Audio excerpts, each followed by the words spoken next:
Fala aí, pessoal, sejam bem-vindos a mais um episódio do podcast da Gamescare. Não consigo fazer, não consigo. Junião, assume aí, vai, por favor. Sério? Vocês querem que eu mude ver? Não, vai. Tenta aí você, Marcelo. Vamos lá. Tem que ser o Gamescare. Oi, pessoal. Sejam bem-vindos a mais um episódio do podcast da Gamescare. Eu, Marcelo, estou aqui na presença de dois mestres, dois homens insondáveis, inexoráveis, invencíveis do universo gameístico brasileiro. Mestre Junião e Mestre Michelas. Os homens, a máquina, o mito, a lenda. E aproveitando que não posso deixar de perguntar, como vocês estão, cavaleiros? Saudações, senhoras e senhores, um prazer mais uma vez estar aqui para gravar mais um episódio do podcast da Gamescare. Que delícia de podcast, satisfação estar convosco aqui. E hoje estamos aqui, Marcel, com o doutor mestre Fábio Michelin para conversar um pouco acerca de soluções de vídeo para Dreamcast e GameCube. Saudações, doutor Michelin. Saudações, meus queridos. Esse podcast vai ser oferecido por um brother nosso aí, o Alan, que me procurou no WhatsApp, veio perguntar, veio tirar satisfações, falou assim, aí maluco, cadê os podcasts aí do EGB Inside? Pô, vocês pararam, tal, nem rolou do Dreamcast, do GameCube, então conversei aqui com meus queridos amigos Marcel e Junião e eles toparam prontamente aí pra gente fazer um podcast. Então a gente não vai fazer aquele super podcast igual do EGB Inside, de horas e horas falando, explicando todas as soluções, emulação e tudo. Mas a gente vai falar por cima desses dois consoles que têm algumas particularidades muito interessantes, principalmente o Dreamcast. Então esse episódio é pra você, Alan. Junião e Marcel, manda um salve aí pro Alan aí, que ele é maior fã de vocês também. Salve, mestre Alan. Muito obrigado. Obrigado, Alan. Obrigado por você ter aí mandado essa mensagem. Pra gente é uma satisfação estar aqui para conversar e fazer esse episódio sobre Dreamcast e GameCube. Valeu, Alan. Obrigado. Esse episódio é dedicado pra você, meu chapa. Então é isso. Então, antes da gente entrar no podcast, acho que a gente poderia falar do que a gente tá jogando, do que a gente tá assistindo, do que a gente tá curtindo. Eu estou jogando Shadowrun Hong Kong e também estou jogando aquele Far Cry Blood Dragon. E aí, o que você tá achando, Marcelo? O Blood Dragon eu já tinha feito todos os achievements dele no passado, na época 360. É um dos poucos jogos que eu tinha feito todos os achievements. Se você nasceu nos anos 80 e você gostava de coisas como Robocop e Terminator e comandos em ação, você deve a você mesmo jogar esse jogo, porque ele é uma soma dessas três coisas. Você joga com o tenente Rex Colt, que é um cyborg, cyber comando, que a apresentação do jogo fala que ele é metade homem, metade máquina e metade soldado. Sabe? Ele é uma vez e meia, então. É uma pessoa e meia, né?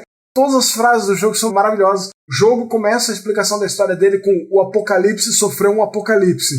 Então tem uma bomba atômica explodindo e cai outra bomba atômica maior na primeira bomba atômica. Assim, ela explode. Era uma tentativa de destruir a primeira bomba atômica, é isso? A primeira bomba atômica, sabe? O apocalipse sofreu um apocalipse. O jogo é curto, pra quem for pegar pra jogar. Você vai matar esse jogo aí em 5 a 6 horas, fazendo tudo que tem nele. Mas ele é um standalone do Far Cry 3, que é no futuro, e todas as armas são tiradas de filmes de ação clássicos. A pistola dele é a pistola do Robocop, a metralhadora dele vem dos Tropas Estelares, a shotgun vem da shotgun do Schwarzenegger no Terminator 2, e por aí vai. Recomendadíssimo. E Shadowrun Hong Kong é um RPG espetacular. E Elden Ring nada, né? Nem tentou. Quase comprei um Elden Ring de Xbox por R$160, porque aí se eu comprar no Xbox eu consigo passar pro Junião terminar nos 3 lugares que existe Elden Ring. É. Pior que não dá nem pra eu falar pro Junião, joga por mim aí, joga na minha conta aí, pra eu ganhar os achievements, porque as pessoas vão falar, peraí, como assim o Marcel tá jogando Elden Ring? Tem algo errado. É, tipo aqueles caras que vendem platina, né, no Mercado Livre. O cara vai lá, o cara nunca platinou nada, não sabe nem soltar um Hadouken no Street Fighter, de repente aparece uma platina de Dark Souls 2, né? Do nada, né? Tipo, e aí ninguém vai suspeitar, né? Todo mundo vai achar, acredito que foi você, claro. Acredito que foi você, 100%. É. Eu pretendo jogar, desde que o Julião falou pra mim que ele é a coisa mais próxima de Breath of the Wild que existe no universo de Souls, eu tenho interesse de jogar eventualmente. É que tem muita coisa pra jogar no momento, não dá tempo. E você, Junião? Você que é o menino incansável de jogar videogame.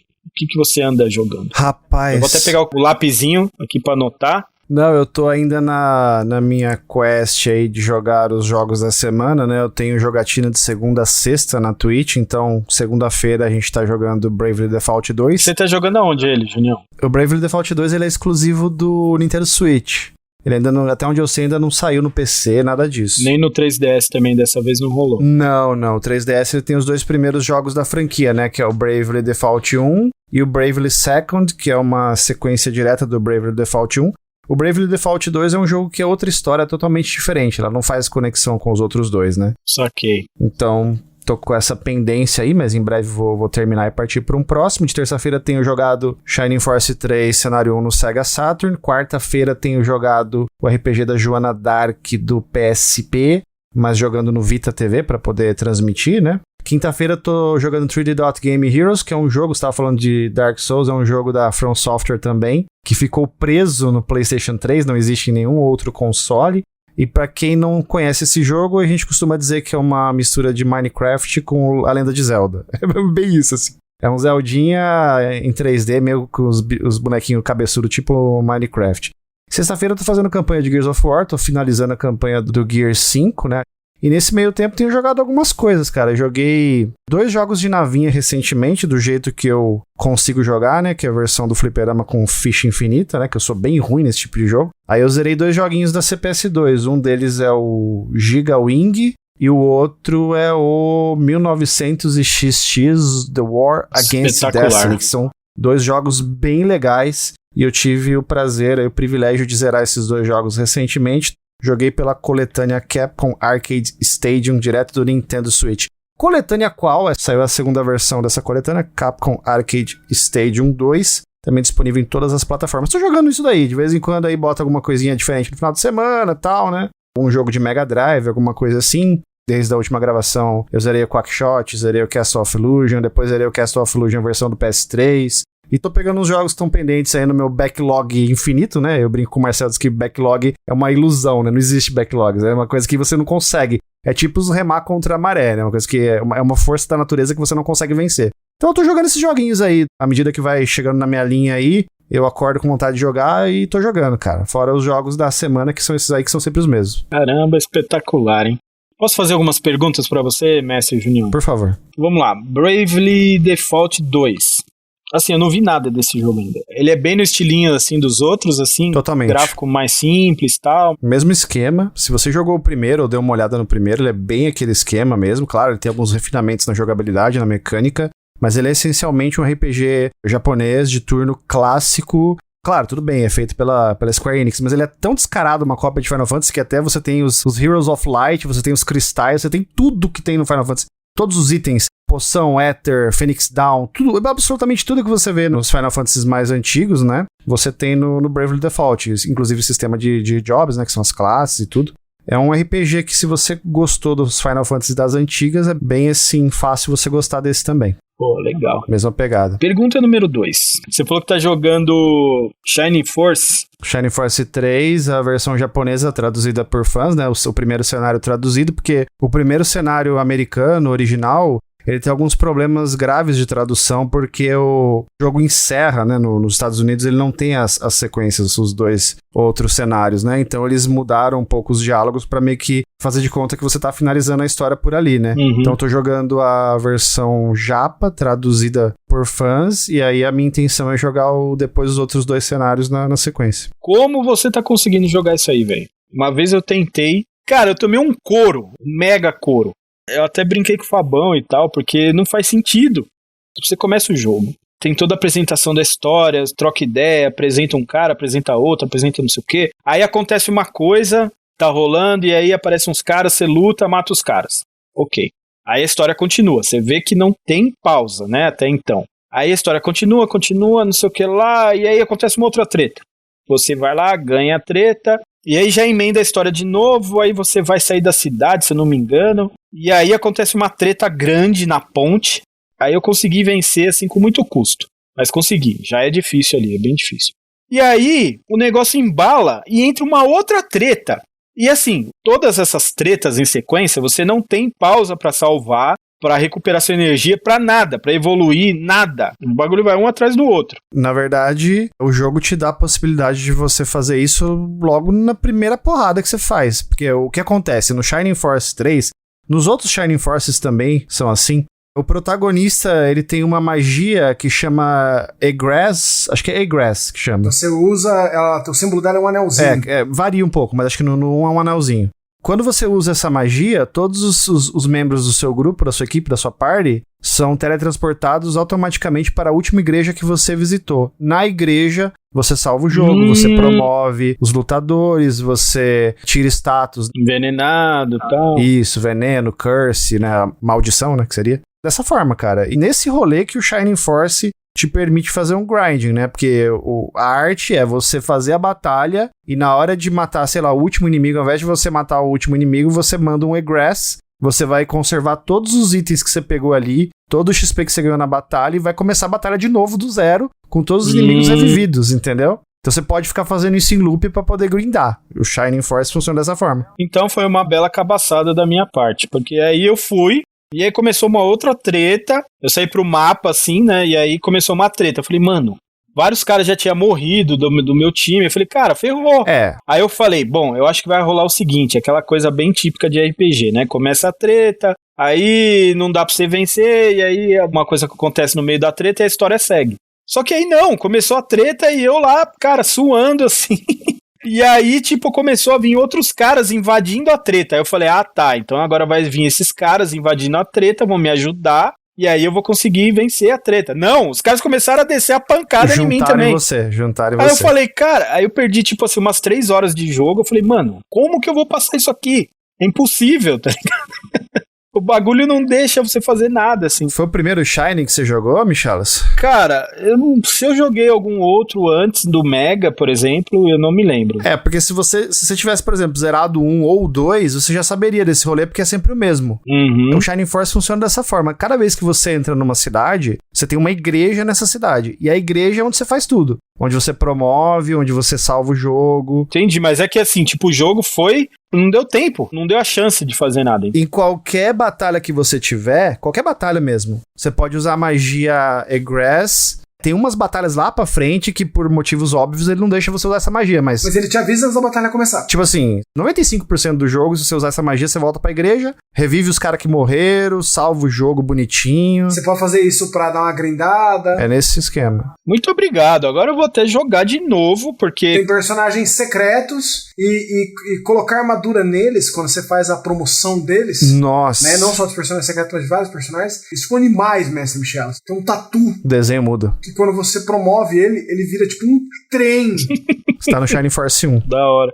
E eu sempre gostei de jogo de estratégia, assim, né? Tipo, eu sou muito fã de Final Fantasy Tactics, por exemplo. Só perde pra Final Fantasy VII no meu ranking. É bem essa pegada, assim, sabe? O Shining Force 3 tem muito da pegada da batalha do eu acho que Tactics. o Shining Force ele parece muito com aquele da Nintendo lá. Fire Emblem. Até pelo esquema de batalha e tal. Também gosto de Fire Emblem, já joguei vários, bem legal. Mas esse daí eu até fui falar com o Fabão. Falei, Fabão, eu tô fazendo alguma coisa errada, porque, cara, é impossível passar essa treta aqui. Aí o Fabão, caraca, sério, pô, aquele jeito dele, né? E aí também não sabia de nada. Aí agora sim, Junião, mestre, me deu a dica. Agora eu vou jogar de novo. Esse jogo, eu zerei a versão americana dele na época, quando eu tinha domesticado o meu videogame, né? Isso foi aqui em 98, eu acho. Peguei um disquinho lá alternativo e joguei e zerei ele na época, o americano. Só que eu tô jogando, como eu falei, não o americano, o japonês retraduzido. E aí ele é diferente, as coisas que acontecem são diferentes e tal. Então, assim, eu vou fazer a história bonitinho. Agora, se o senhor quiser se aventurar em um jogo muito legal também, na mesma saga Shining Force, no mesmo console Sega Saturn, recomendo o senhor jogar Shining the Holy Ark, que é, ó, chuchu beleza. Boa. E saindo totalmente da Sega, mas porque eu descobri ele esse mês, recomendo Live Alive muito. É o jogo que a molecada surtou, porque nem eu nem o Marcel sabia o que era isso.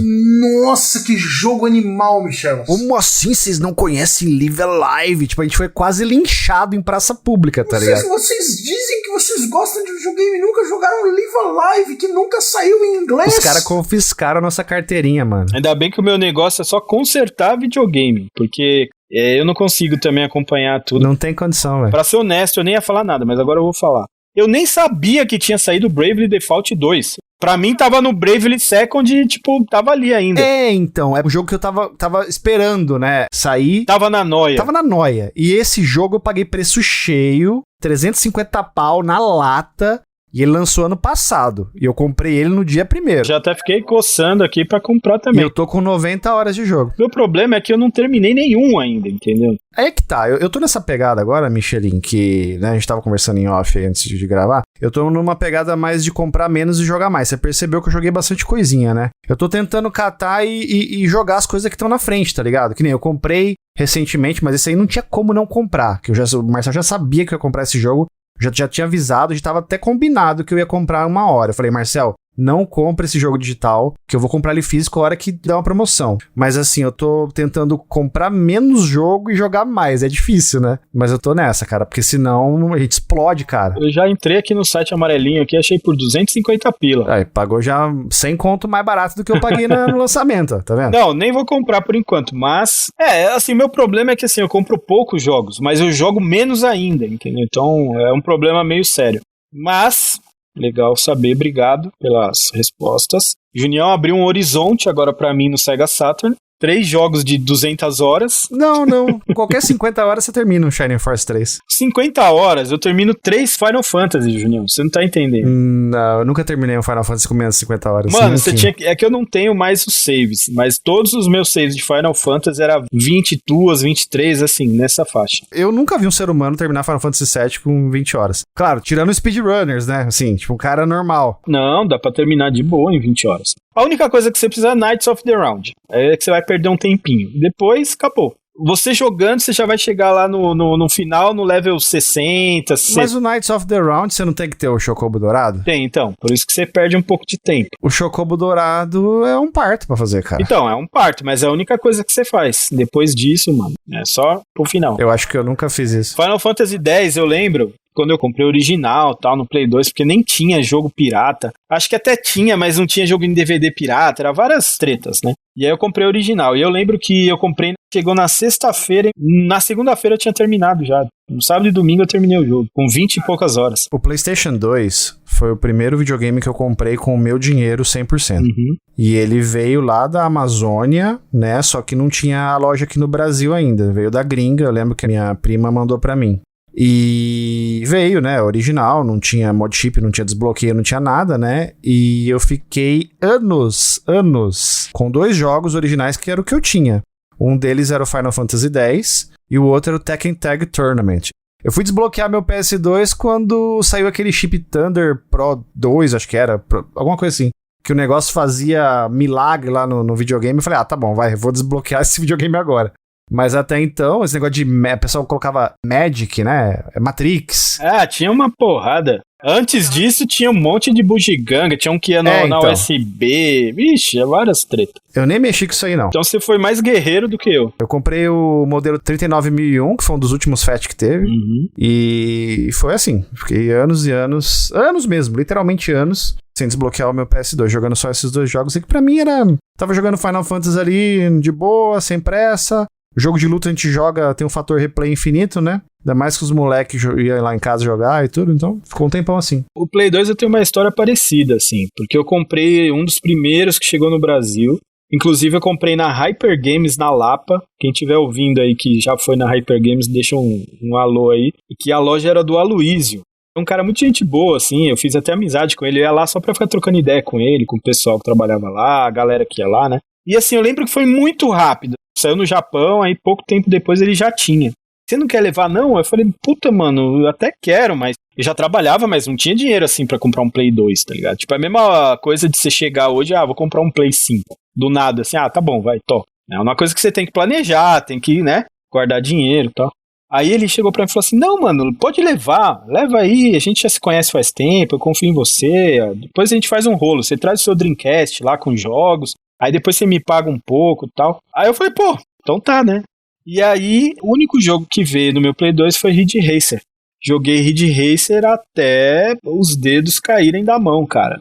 O meu PlayStation Japa, que eu comprei nesse dia, era o primeiro modelo, o primeiraço, aquele que precisava de um save no memory card pra rodar filme de DVD. Ele até vinha com memory card, o PlayStation 2. sei se vocês se lembram dessa. Sim! Nossa, mas tipo, modelo muito, muito inicial. Agora que você falou, lembrei. Primeiro modelo, primeiro que lançou. E aí, tipo, mano, eu joguei, assim, ninguém tinha jogo. Não era nem a questão de não ter grana, apesar que eu não tinha grana também, mas ninguém tinha jogo. Aí depois de um tempo chegou o jogo lá na Hyper Games de novo, e aí eu comprei uns jogos, eu acho que foi Street EX3, que saiu no lançamento também e tal. Eu lembro que o Tekken acho que saiu depois, não foi no dia do lançamento. Mas é isso, essa história aí também é engraçada, que eu fiquei jogando um jogo, não foi anos que nem o Junião, mas foi bastante tempo. Agora, você quer saber uma outra coisa engraçada? Eu passei por uma experiência parecidíssima com essa que você acabou de descrever, mas foi com o Sega Dreamcast. Ah, eu também. Dreamcast, o qual a gente vai conversar mais sobre ele nesse episódio. Então, cara, só rapidamente assim pra eu contar o rolê, quando o Dreamcast saiu em 98, a gente tinha um amigo morando no Japão nessa época. Na verdade, ele era amigo mesmo, amigo, assim, muito próximo do meu tio, que já faleceu. E o meu pai, né, que era, né, o irmão desse meu tio que faleceu, meu pai, ele também conhecia o rapaz, mas não era tão amigo assim, mas ele era muito amigo do meu tio. E através dessa amizade a gente conseguiu o Dreamcast no lançamento japonês. Eu tenho esse videogame até hoje comigo. Só que assim, duas questões, né? A primeira questão, o videogame veio em 2 caixas. A primeira caixa que veio só o console. E a segunda caixa veio controle, memory card, jogo, cabo de áudio e vídeo e cabo de tomada. Ou seja, no intervalo de um mês e meio, mais ou menos, literalmente olhando pro Dreamcast lindo, maravilhoso, em cima da mesa sem eu poder fazer nada com ele, cara. Você imagina o desespero. Mano. Cara, ninguém tinha Dreamcast, ninguém, assim. O meu Dreamcast foi o primeiro da cidade, com certeza. E aconteceu um negócio parecido, assim, eu tentei procurar, cara, você tem cabo de Dreamcast, isso aqui, ia nas lojas aqui, ficava assim, Dreamcast, eu nunca nem vi um Dreamcast, eu nunca nem tinha aparecido o Dreamcast na frente, porque eu tava com desespero, né, eu tava com só a cabeça do videogame, só console, e não tinha as coisas pra ligar, né, a segunda coisa foi justamente isso que o Michelin descreveu, cara, não tinha jogo, o videogame chegou pra gente, eu lembro até hoje, o videogame veio com Virtua Fighter 3 Team Battle, Sega Rally 2, e um outro jogo que eu não me recordo agora. Logo depois saiu o Sonic Adventure, que é o jogo que a gente queria jogar mesmo, e mandou pra gente o Sonic Adventure. Ah, depois veio um jogo, ele mandou pra gente assim, sem a gente pedir, eu nem sabia que existia esse jogo. Tenho ele aqui até hoje também, é da Ubisoft, de corrida de Fórmula 1, chama Monaco GP Racing Simulation, Race Simulation 2, algo assim. Era um jogo de corrida de Fórmula 1, da Ubisoft, que ele tinha 2 modos de jogo. Tinha um modo que era arcade, que eu conseguia jogar mais ou menos, e o modo simulação daquele jogo eu nunca vi, cara. Eu não conseguia fazer o carro parar dentro da pista, irmão. Era uma simulação de simulado. Exato, não conseguia, cara. Eu jogava no arcade porque no simulação eu não tinha a menor condição, cara. Foi coisa assim interessante que aconteceu aí relacionada ao Dreamcast. Eu passei coisa parecida, mas no Play 2 já. O Cub eu passei porque eu comprei o Cub no lançamento, aí não tinha muita coisa mesmo. Mas aí era o normal, era o lançamento do aparelho, né? Então, choque do Play 2, de você importar o Play 2, receber o Play 2 em 2000 e você ter só o disco de demo. Meu, nem veio o disco de demo. Veio um disco que acho que criava o save no memory card. Devia ter algum demo, não me lembro bem agora. O jogo de demo que veio com o aparelho, eu lembro que tinha, sei lá, uns 6 ou 7 demos. Cara, eu nunca vi um disco de demo do GameCube. Nunca. Não, do Cub não, do Play 2. Do Play 2. Ah, do Play 2, perdão. Do Cub eu vi de divulgação da Nintendo, que veio com trailer e demos. Mas eu não vi do Play 2 também, viu? Eu acho que o CD de demo que eu vi foi Saturn e Play 1. Eu nunca vi do Play 2, nunca vi, não sei nem se existe do GameCube. Do Play 1 eu tenho vários guardados aqui. Porque como eu já falei pra vocês que eu tive trocentos Play 1, até vocês tiraram sarro de mim, teve vários demos que eu guardei. Inclusive tem o demo do Final Fantasy VII, que é mó chique. E tem muitas coisas diferentes da versão final do jogo. Eu lembro que tinha, por exemplo, acho que era o Tomb Raider 1, tinha o demo do Ninja Shadow of Darkness ou algo assim, ou o contrário. Eu sei que um jogo da Eidos tinha uma demo de outro. Eu não lembro exatamente, mas acho que era isso. Agora o Cub não, o Cub realmente eu vivi. Eu acho que o GameCube foi a primeira vez que eu senti na pele a seca. Porque você comprou o aparelho sedento, no lançamento. Tipo, você tinha Luigi's Mansion, Wave Racer e mais alguma coisa. Cara, Wave Racer é um dos melhores jogos do console, velho. Não vem não. Não, tudo bem, mas é que assim, pensa por um segundo que o Marcelo é ruim de jogo de corrida. E o Marcel não tem bom gosto, e o Wave Racer funciona pra ele por meia hora. É Wave Race, não Racer, por favor. É, Wave Race. Perdão. Você jogava, sei lá, meia hora, 40 minutos, o Luigi segurou bem. Mas o fato que não tinha um Mario no lançamento... Cara, o ano do Luigi foi um completo fracasso, velho. Sério? Nós teríamos um Crônicas ou um papo sério disso. Mas o ano do Luigi... Nossa, a Nintendo perdeu uma montanha de dinheiro, Mestre Michel. Vamos fazer um Crônicas que eu tô nessa. As pessoas acharam muito legal... em termos de marketing. É aquele famoso sucesso de crítica, nem tanto de público, né? Ninguém comprou. É porque, na verdade, bateu junto com o Wii U, que era um videogame que o público não adotou, né? E no 3DS, os produtos ligados ao ano do Luigi, alguns são incríveis, mas não foram produtos de super massa. Marcel poderia dar uma aula de 3 dias apenas falando do ano do Luigi. Eu amo ler sobre enormes falhas, como New Coke e o ano do Luigi. Mas eu quero fazer uma pergunta pro Mestre Junião e pro Mestre Michelas, antes de nós cairmos na pauta principal. Vão chamar um Sega Genesis 2 Mini? Negativo. Tem jogos de Sega CD. Nós temos vários meios de jogar jogos de Sega CD. Porque existe o mito de que os senhores são ceguistas, loucos, ceguistas sujos. Então, essa coisa de ceguismo aí, não sei o quê... Cara, eu gosto muito do Mega Drive. Pra mim, é o console que eu tenho mais nostalgia, porque foi o console que eu mais desejei na minha vida, que eu mais ansiei em tê-lo, entendeu? Então o Mega Drive tem um espaço no meu coração. Eu gosto muito da Sega, principalmente a Sega nos arcades. Pra mim, uma empresa assim quase imbatível, é muito top. Mas, por outro lado, eu acho que a Sega é muito imbecil. É a única empresa que, na teoria, entre aspas, eu tô fazendo aspas com os dedos aqui, rivaliza com a Nintendo em franquias nostálgicas, e ela simplesmente não faz bosta nenhuma com as franquias dela. Ou quando faz, só faz besteira. Então, assim, o que tá rolando, na real, é que eu fui muito frustrado pelas empresas que eu curto, né? Mas eu não sou ceguista, não. E, assim, pra mim, o melhor console de todos os tempos, não é o que eu gosto mais, já falei que o que eu gosto mais é o Mega, pela nostalgia. Agora, pela lógica, pra mim, o melhor console que existe no mundo é o PlayStation 1. Respondido, senhor Marcel. Perfeito. Então, por favor, Junião, responda aí. Responda a parada da Sega. Primeiro que o Michelin tá errado, né? Porque se ele falou que o melhor console é o Play 1, ele tinha que falar que é o Play 2, que também roda os jogos de Play 1, entendeu? Não faz sentido. Mas beleza, vou dar esse desconto pra ele. Não. Checkmate. Você entende que eu trabalho com esse cara todo dia, né, Michel? Eu ouço esse tipo de colocação todo dia. De vez em quando ele fala assim, não, porque o Wii é mais barato pra você conectar na TV e tal, e usa os jogos. Eu entendi o que ele quer dizer, é a questão da biblioteca, né? Claro, foi uma brincadeira. Eu sei disso, queridinho. Mas assim, eu ia dizer que a gente tem como rodar o Sega CD em várias formas. A gente tem, o pessoal vai falar que é o momento ostentação da burguesia. A gente tem o Mega Drive, Mega CD de gaveta, tem o Top Loader. Gente não, o senhor tem. Isso. Deixa claro isso aí. Exatamente. Isso. O senhor deve ser a única pessoa nesse CEP que tem. Nesse CEP, provavelmente. Tem os dois Mega CDs, né? Mega CD, Sega CD, chame como preferir. Tem o Mr. FPGA e tem o Mega Everdrive Pro, cara, pra rodar esses jogos. Pra que eu vou precisar do Mega Drive 2 Mini? Você não tem o Mega SG, o melhor Mega Drive de toda a história? Também tem. Ah, bom, então. O melhor Mega Drive da Terra. Se você não tiver o Mega SG, você tá perdendo. Tava falando das coisas que o rodam. Eric Fraga tá agarrando o peito nesse momento. Tá nada, o Eric tá abraçando o Mister e dormindo com o Mister, assim, abraçado.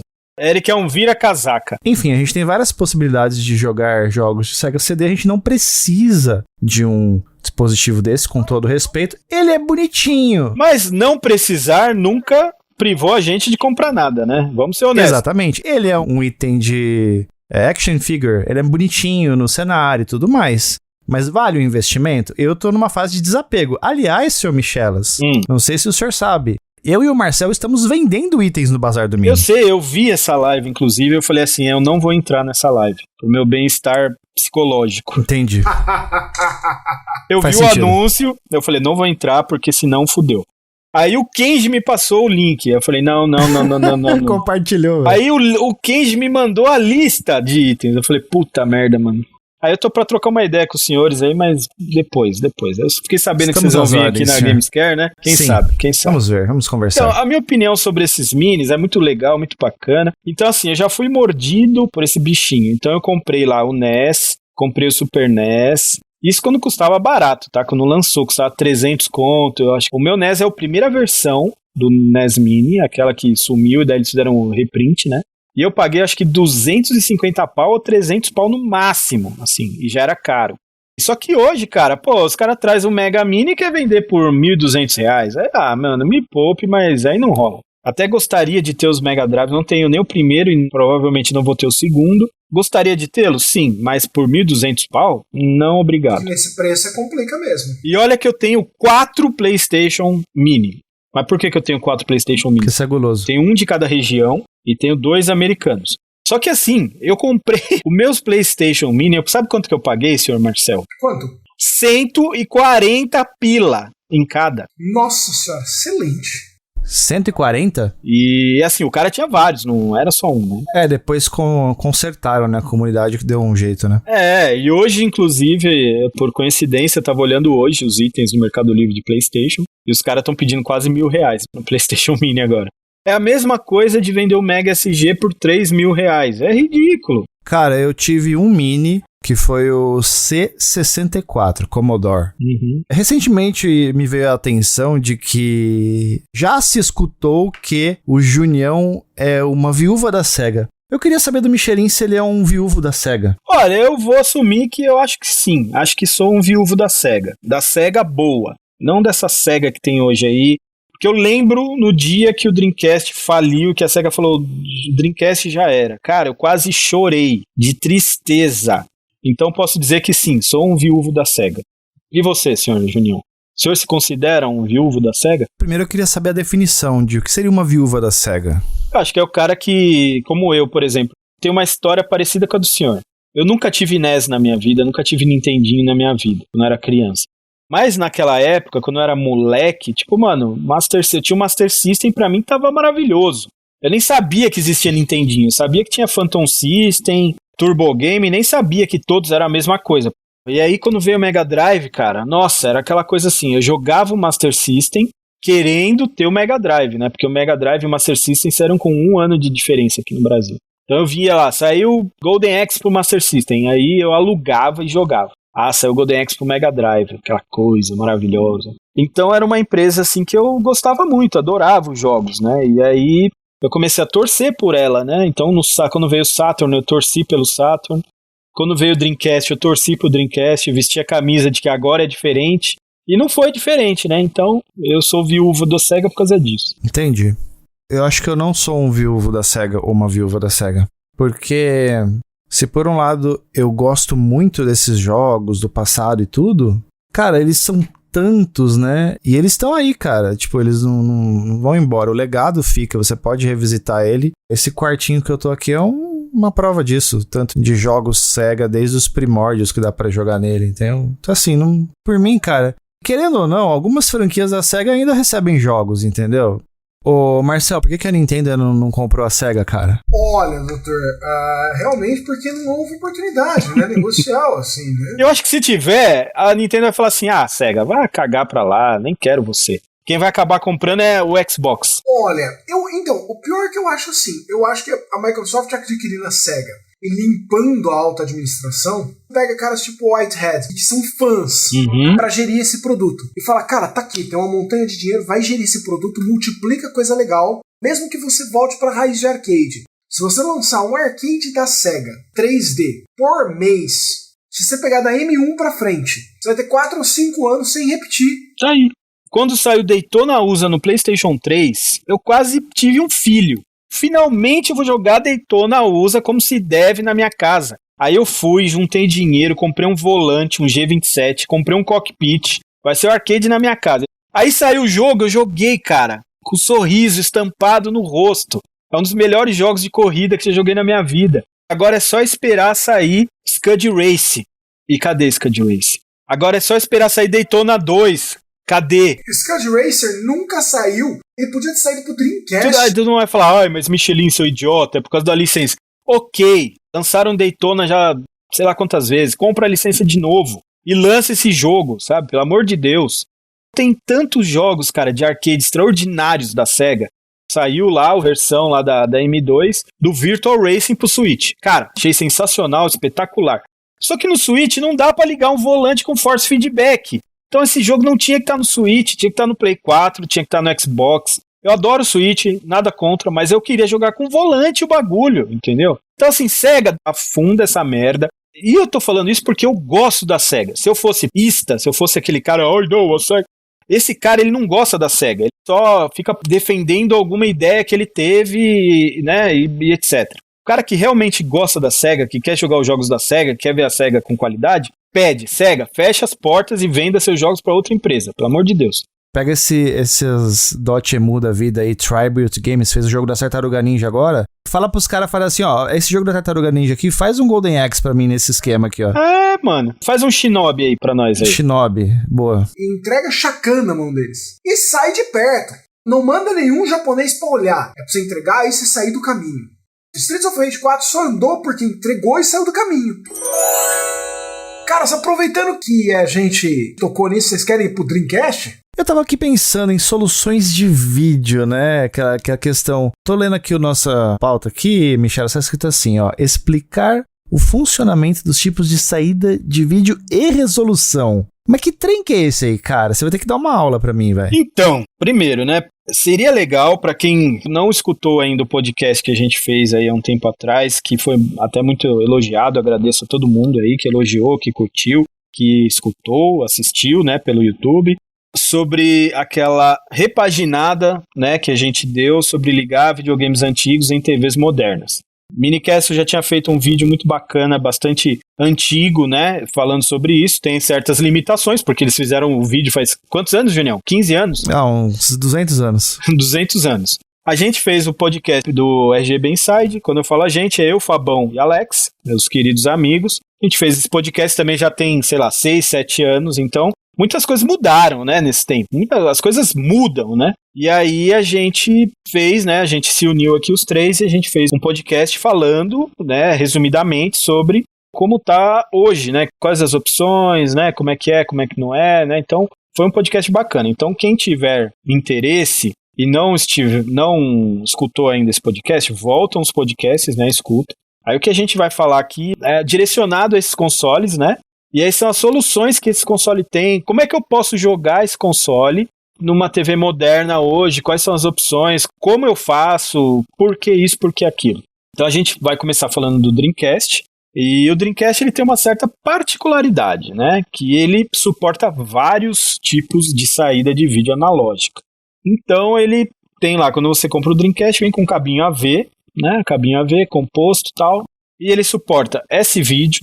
Não suporta vídeo componente, AV, S-Vídeo, e ele tem uma coisa muito interessante, que ele foi o primeiro console a ter, vamos dizer assim, uma definição maior, né? Não vou dizer que é HD, não, porque é 480p.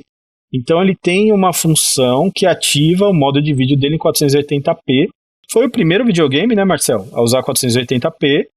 O PlayStation 2 saiu depois, até usa 480p, mas foi usar bem depois na sua vida. Em um número extremamente limitado de casos. Nossa, foi muito limitado. Existe uma lenda que as pessoas falam assim, tem jogo que é até 720i no Play 2. Cara, as situações muito específicas e não era nem de perto comum para a máquina. A demonstração de capacidade para dizer assim, minha máquina faz, porque sua TV também não ia mostrar para você isso. Exato. Então ele foi o primeiro console a ter imagem progressiva, né, acima de 240p, né? Então, o que a SEGA fez? Então a SEGA fez lá o console e falou, vamos meter aqui um vídeo composto, vou meter o S-Vídeo. E aí, quando o Dreamcast foi lançado em 99 nos Estados Unidos e 98 no Japão, né, Junião? Positivo. Então, cara, não tinha TV progressiva Scan Consumer. Mas meu tio morava no Japão e tinha. Ok, mas no mundo convencional não tinha. Então, aonde que o cara ia usar esse modo de 480p? No monitor de PC, né, no monitor VGA. A SEGA já vinha usando esse tipo de resolução, não 480p, mas chegava perto disso, nos arcades, né, que são os média resoluções que eles chamavam naquela época, que eram monitores específicos que aceitavam resoluções maiores do que as TVs naquela época, né? Então, se pegar uma Model 2, uma Model 3, ele usa esse Middle Resolution, né, que é uma resolução meio bizarra. Os escalonadores de hoje até aceitam também, tipo FrameMaster, OSSI, GBS, aceitam esses caras, né? Então, assim, o Dreamcast, como veio, entre aspas, inspirado na Model 3, né, ele já veio com essa solução. Tanto que depois ele ter sido lançado, que saiu a Naomi, né, que aí realmente é o Dreamcast versão arcade, a Naomi também tem saída VGA e também consegue fazer 480p, né? Então, a SEGA meteu isso no videogame. Muita gente nem sabia que isso existia. Eu nem sabia, assim, pra mim esse vídeo era o melhor dos mundos sempre, né? E a gente nem sabia do VGA e tal. Então veio o VGA Box, que existe da SEGA original. Vocês sabiam disso? Que existe o VGA Box da SEGA original? Branquinho? É um cabinho assim? Não. É um pretinho, quadradinho, pretinho. Pretinho? Pretinho, já tive um, inclusive. Eu nunca vi um pretinho. Eu acho que tem diferença até a região. Eu não sei. Até hoje eu só vi e eu já tive um japonês, que era um quadradinho pretinho da SEGA, original da SEGA mesmo, fabricado pela SEGA. Aí se lançaram também fora do Japão, eu não me lembro. Já vi só o japonês e já tive um japonês, porém vendi, infelizmente. Então vinha lá o VGA Box, onde você conectava um cabinho no Dreamcast. Corretíssimo, a caixa é branca, o aparelho é preto. Uhum. E aí você tem o VGA e vídeo composto e S-Vídeo também. E por que tinha no VGA Box tinha vídeo composto e S-Vídeo também? Porque o Dreamcast ele só ativa o modo dele de 480p pelo VGA. Então quando você usa outros cabos, você está limitado a 240p até 480i. Então, quando você usa o cabo VGA do Dreamcast, aí sim você tem acesso ao conteúdo em 480p. Porém, o VGA Box, que é a caixinha de VGA do Dreamcast, só consegue lançar 480i e 480p pelo VGA. Então, o que acontece? Aí acontece uma falta de planejamento da SEGA, né? Então, alguns jogos de Dreamcast, eles estão ali na resolução de 240p. Por exemplo, King of Fighters 98, que tem dois King of Fighters 98 no Dreamcast, né? Que um é o 99 e o outro é o 90... Não, os dois é o 99, né, Junião? Os dois era 99, mas um deles era o 98, né? Isso, eu confundi. Tem dois Kings 99, mas um é o King 98, trocado o nome de King 99. Então, o que acontece? Esses caras, vários jogos da SNK pro Dreamcast, rodam na resolução nativa da placa MVS, que se encaixa dentro do aglomerado ali de 240p. E esses caras, e outros caras também, outros jogos, não são muito, mas tem alguns, estão também fechados nessa resolução de 240p. Aí o que acontece? Você está com o seu cabão VGA ligado lá e vai tentar rodar esses jogos, aparece uma maravilhosa mensagem na tela falando que esse jogo não é compatível com o sistema de vídeo que você está usando. Olha que coisa bacana. Aí você tem que tirar o cabo e ligar outro cabo. E se você tiver no monitor VGA, você vai ter que procurar outro monitor, porque no VGA não dá para ligar, entre aspas, né, naqueles monitores antigos de VGA, não dá para ligar composto nem esse vídeo. Então virou um belo de um pé no saco. Então eles aproveitaram, já fizeram o VGA Box ali com as saídas de vídeo inferiores também para o cara poder ligar numa outra TV, né, e jogar. Então é isso que o pessoal às vezes não entende muito, né? Então você tá fadado, dependendo do jogo que você vai jogar, você tem que usar determinada saída de vídeo. Perdão, a gente tá falando aqui, esquecemos de mencionar que o Dreamcast tem saída RGB também, né? E todos os jogos funcionam por ela. Só que você não consegue jogar em 480p também pelo RGB. Exatamente. Aí vão falar, mas então o RGB é ruim. Não é ruim. Isso aí foi uma decisão da SEGA, não é limitação do cabo SCART. O cabo SCART poderia rodar em 480p, normalmente. Mas, como a gente acabou de falar, não existia TV 480p naquela época. Então, quem quisesse acessar esse conteúdo na resolução maior, teria que usar um monitor de computador. Então, por isso que ele é ligado ao 480p, a saída VGA. Esse ponto que o Mestre Michel está levantando, ele é tão poderoso, gente, porque com certeza já deve ter alguém que não viveu a época ali, não viveu a época do desenvolvimento de novas VGA Box, porque houve uma chuva delas entre 2014 e 2017, assim, teve uma chuva de novas delas, que deve estar pensando assim, por que ninguém desenvolveu um negócio que forçasse o gráfico? Desenvolveram, eles tentaram, mas tem jogo que não vai. A tela fica preta, você não consegue forçar ele em modo VGA. Todos os jogos funcionam fora do modo VGA. Se você tiver com composto ou SCART, funciona. Mas para você ter 480p no modo VGA, tem jogos que eles simplesmente eram incapazes de fazer isso. Tinha um símbolozinho na caixa, não tinha, Mestre Chelas, para jogos que tinham essa capacidade específica? Sim, tinha. Então, o que aconteceu, né? Virou essa zoeira aí, né? E o engraçado é que o VGA Box, além dele ter as saídas lá de vídeo analógica, etc., VGA, blá blá blá, então pelo VGA você não conseguia rodar jogo com inferior a 480i. Então esses jogos 2D que eu comentei agora, pelo VGA não tinha como, então você tinha que mexer numa chavinha lá no seu VGA Box e comutar ali para a saída padrão ali, que seria esse vídeo e vídeo composto. Não tinha RGB nesses VGA Box, né? E aí, como o Marcel falou, saiu várias marcas começaram a fazer e tal, etc. Então, naquela época, eu lembro até que quando eu vi a primeira vez, assim, era da Pelican. Lembra dessa marca? Lembro! Cara, mas eu tive VGA Box bem antes dessa data aí. Foi 2000 e qualquer coisinha assim, não foi 2010 pra frente. Eu não lembro a primeira vez que eu vi, assim. Teve bem antes. Quando teve aquela explosão de coisas retrôs novas, Ah, entendi. teve uma explosão de novas soluções em VGA Box. Não, tô falando lá na época do Dreamcast ainda mesmo, né? O primeiro que eu vi foi o da Pelican e... Você lembra a data, Michelas? Ah, cara, não vou lembrar não, mas era meados de Dreamcast lá, um ano depois do lançamento, sei lá. Mas eu lembro que eu vi, eu cheguei a jogar, e eu acho que eu tive um também, mas assim, dificilmente usava, porque não tinha acesso ao monitor, né? O monitor naquela época ficava nos nossos computadores, né? E o computador tinha uma mesinha exclusiva dele, então não era muito fácil de você jogar, né? Mas eu lembro que até eu cheguei a jogar na casa de um amigo, tal, no monitor VGA, e era muito louco, mas... poucas pessoas, né, eu acredito que no Japão, sei lá, em outros países tiveram mais acesso, mas aqui no Brasil a minha experiência foi essa, que a gente nem sabia que isso existia direito, né, ficamos sabendo, vimos, achamos bonito, mas continuava jogando pelo S-Video, pelo vídeo composto lá e tá tudo certo, né. O que acontece? O pessoal me pergunta muito, cara, como é que eu faço pra descolar a melhor imagem do Dreamcast? E aí, se você fala pro cara VGA Box, ou hoje tem muito cabo VGA só, né, que é só o cabo VGA e mais nada, e aí o cara fica limitado aí, e aí esses jogos que a gente comentou, o cara não consegue jogar. Porém, na época aí já de modernidade das antiguidades, a gente teve uma solução muito legal, né, de um VGA Box, que acho que até o Marcel tem, eu já tive também, mas não tenho mais, que era um VGA Box que tinha saída RGB e saída VGA, e aí, por uma lógica de circuitos, a gente conseguia comutar o sinal de VGA para o RGB também.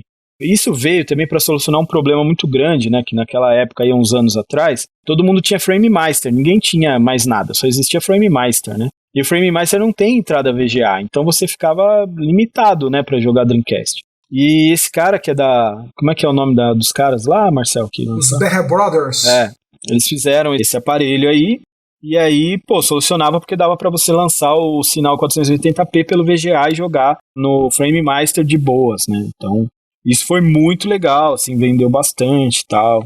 Hoje a gente tem uma solução da Gamescare também, que praticamente faz a mesma coisa, não foi copiado dos caras, né? A gente realmente desenvolveu o circuito, não é um circuito muito complicado de ser feito, né? Usa um Sync Combiner, etc. Atenua o sinal corretamente e você consegue lançar o sinal por VGA. Só que quando você lança o sinal 480p por VGA, você está trabalhando em modo VGA. Então você não vai conseguir, ligar tudo e vai funcionar tudo em 480p até 240p. Não. Quando você está em modo VGA, o RGB vai soltar 480p também. Para você jogar esses jogos que é 240p, aí você tem que desativar o modo VGA, tá? O legal é que você não precisa trocar cabo, é só apertar um botãozinho lá no dispositivo e tá tudo certo, né? E você consegue jogar todas essas resoluções de vídeo, né? A Sega foi muito visionária, né? Na época do Dreamcast, implementando essa solução aí de vídeo progressivo. O negócio realmente, assim, tá anos-luz à frente do que a gente tinha naquela época, né? E, cara, jogos em 3D, a grande maioria tem esse suporte, né? Alguns jogos 2D também, mas são poucos.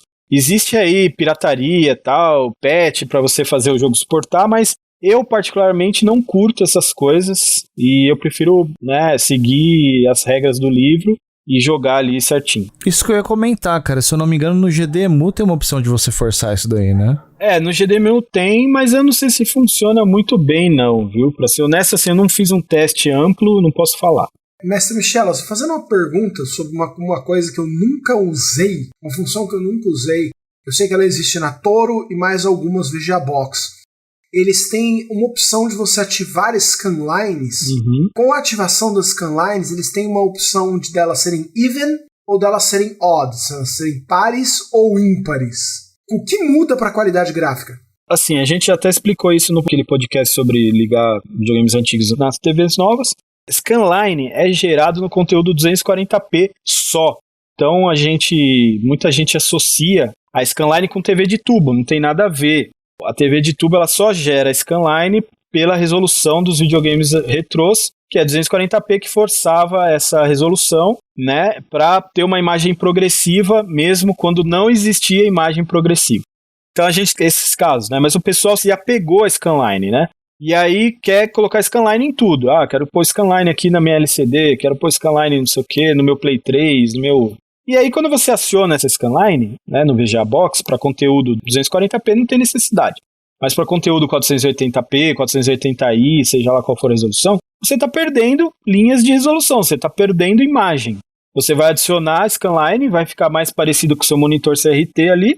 Pode ser que você goste, né, dependendo da sua nostalgia por Scanline, mas a real é que você está perdendo conteúdo. E aí é isso, ele só cancela as linhas ali, ou pares ou ímpares, e gera um Scanline lá para você jogar em modo retrô, vamos dizer assim. Mas você está perdendo resolução. E no caso, o Dreamcast ele tinha também 2 velocidades, não tinha? Porque era uma coisa advinda também do fato que ele era basicamente uma placa de arcade, né? Ele tinha 2 velocidades de 15 kHz e 31 kHz. Isso mesmo, 15 kHz ali para o conteúdo padrão, né? E 31 kHz para o conteúdo 480p.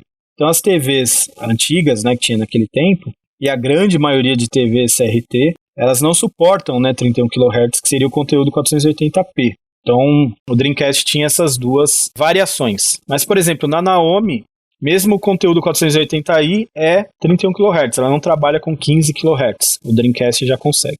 Mas a Naomi também não desce abaixo de 480i. E ele fazia mágica, porque ele era um aparelho de 1998 que estava entregando jogos a 60 FPS. Estamos aqui em 2022 e muitos dos nossos jogos ainda não são 60 FPS contínuos. Magia negra! A maioria desses jogos, na verdade, não tem pro arcade. Até tem, mas aí são no hardware original. Por exemplo, o King 98 rodava na MVS. O Street Fighter 3 rodava na CPS 3. Marvel vs Capcom rodava na CPS 2 nos arcades, né? Então, no arcade, na Naomi, esses jogos não existiam, né?